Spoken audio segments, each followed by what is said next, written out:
large image in a second. Let me get you to that. This is him right here.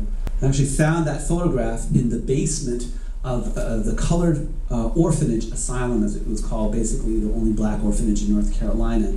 And he was a leader of it. He helped raise money for it. And I decided, let me go and dig around. And I actually came across a photo of him. And when I turned it around, I saw Walter Petillo, D.D., Doctor of Divinity. He got an honorary Doctor of Divinity.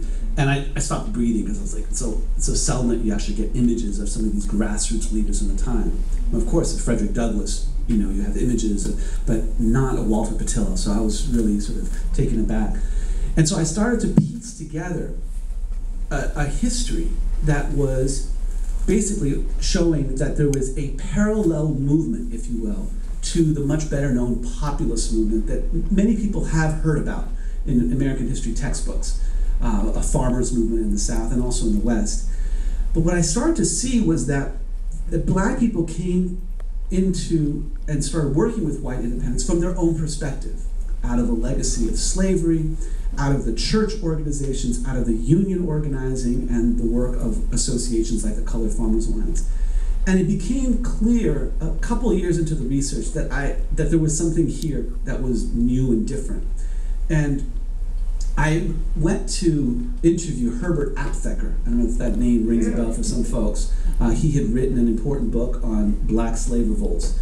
And he was like 400 years old at that point, but he was doing his thing and lucid as could be. He just was frail, but very clear. He's the kind of person that when he speaks, it's almost as if like he's writing.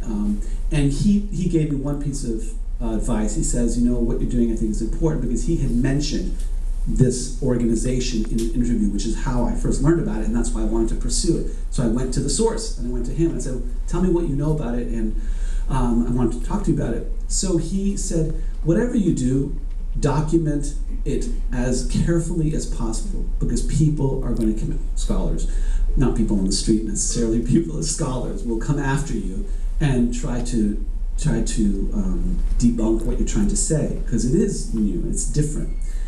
And so I spent a number of years piecing this puzzle together as I started to see it. And this book is the product of that. It was the basis of my doctoral dissertation at Columbia University, and it was actually people like Manning Marable and Eric Foner who stood up and said, this is an important thing, you should pursue it. There was actually dissent in the Department of History about my pursuing it, because I was looking at the South as a whole. Normally when you do a dissertation, you kind of do a tiny little area, like a district, or maybe a statewide study. But I was saying, no, in order to see what's going on, you have to cast a wide net and look at it like that and see the different forces.